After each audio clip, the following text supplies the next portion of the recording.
Hi mga ka-POV, Day 86 na tanong sa atong pagbasa sa One Life Changing Coach Devotional. Ug magsugod na ta. Ingon diri nga, the only way to do great work is to love what you do, by Steve Jobs. So, para na sa nga, walay kapoy nga trabaho or walay kapoy nga buhatonon basta imo nang gihigugma or ganahan kang buhat inana. So when we approach our work with a heart of service to God, it transforms even the most ordinary task into something great. The way you make the task or accomplish the task with love, dahil masod na enjoyment, diba? Ukran mo wala ramurag nice jud sa feelings pa. Working for the Lord means doing everything with excellence and love, regardless of the job. Whatever your task, do it wholeheartedly as if you're serving God.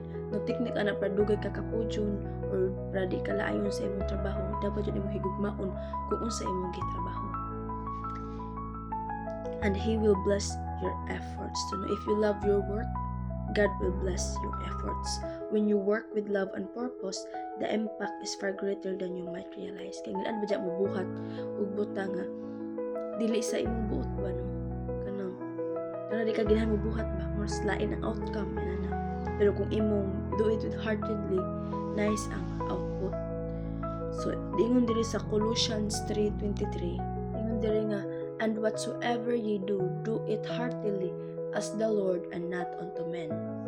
Kung sa lain pa nga translation is, whatever you do, work at it with all your heart, as working for the Lord, not for human masters. No kay, umanta gibuhi sa Ginoo or wata nabuhi just kalibutan to please man, but to please God, because we must to honor man si Jano. We must glorify Him man kadto kay siya man ang nagbuhat natong tanan, siya ang naghatag natong kusog atong hangin, kay kung wala siya wala punta. No, we are just an instrument ng gihimo sa Ginoo. We're just a tool nga gibuhat sa Ginoo. No, kay kung wala lagi siya wata. And muna inumdumi, so kung sa kalibutanon pa no nga aspeto, dapat juta, dapat nato, dapat ta mubuhat sa mga butang nga nas atong buot, no, kanang atong gusto ba, gusto natong buhaton, but with limitation lamang. Kanay uban nga kay gusto nang buhaton mo ko ani kanang wa nay control ba sa pagbuhat, kay kinahal man niya, but we need a limitation gihapon sa atong gustong buhaton.